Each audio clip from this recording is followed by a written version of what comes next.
father was a farmer, my mother was a housekeeper, and we farmed grapes, prunes, and walnuts, and also some cereal grains. So it was a different period of time. My dad, on the side, always made home wine. He kind of garnered the attention of the neighbors, and Charlie's wine was known to be one of the best wines around. So by the time I got out of high school in 1969, just shortly thereafter, I was given an offer by my mother and father to join them in the business of wine. We began very small. 1972 was our first vintage. We ended up making about 250 cases of Cabernet Sauvignon. It seems like he sold every last bottle for $4.50 a bottle to anyone who would come by. So my father was never afraid to take chances.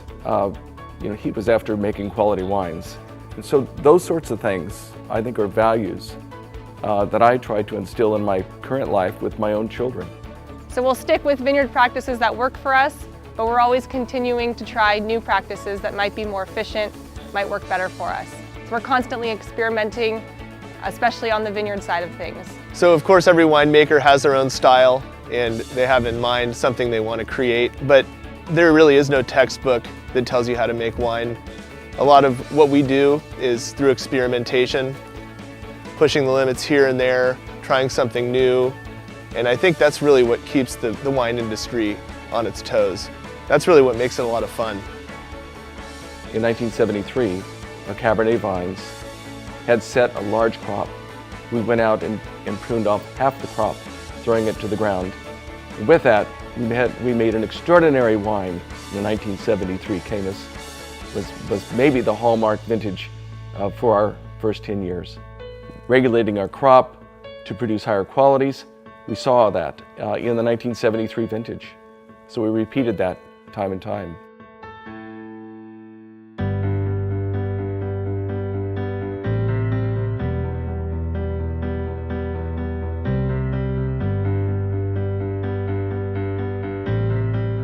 We began to see some great wines being produced from other parts of California.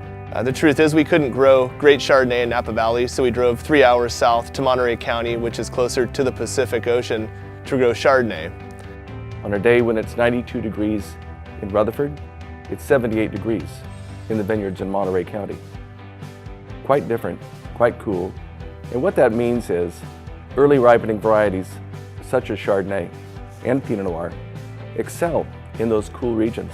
What makes the state so special is that within a 4-hour drive, you could have world-class Cabernet, neighboring world-class Chardonnay and Pinot. So I think that Chardonnays from Monterey County are amongst the best produced in the state of California.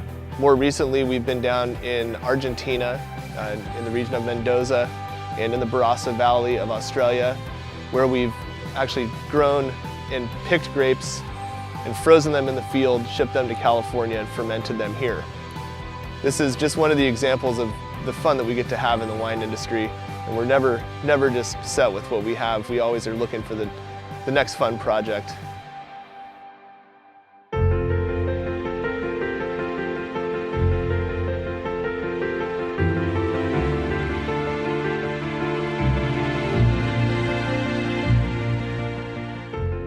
Retains an interest for me because of that change every year Mother Nature brings to us, whether it's drought, whether it's warmth, cool year, difficult years, easy years. When the grapes are harvested and brought to the winery, how do you deal with them? What do we do now? And it's always different.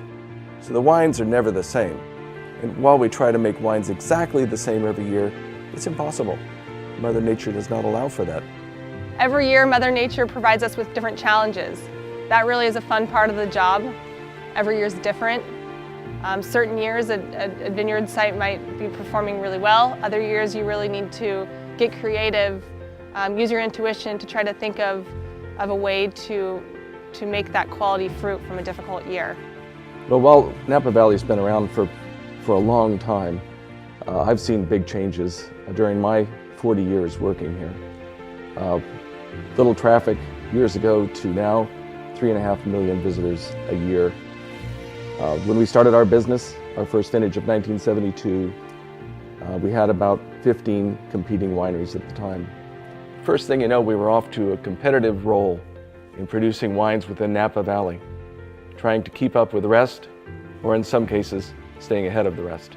So that was a lot of fun for my dad and I. We both enjoyed that very much. The competitive nature, we loved it. And we worked together for 30 years with that same attitude.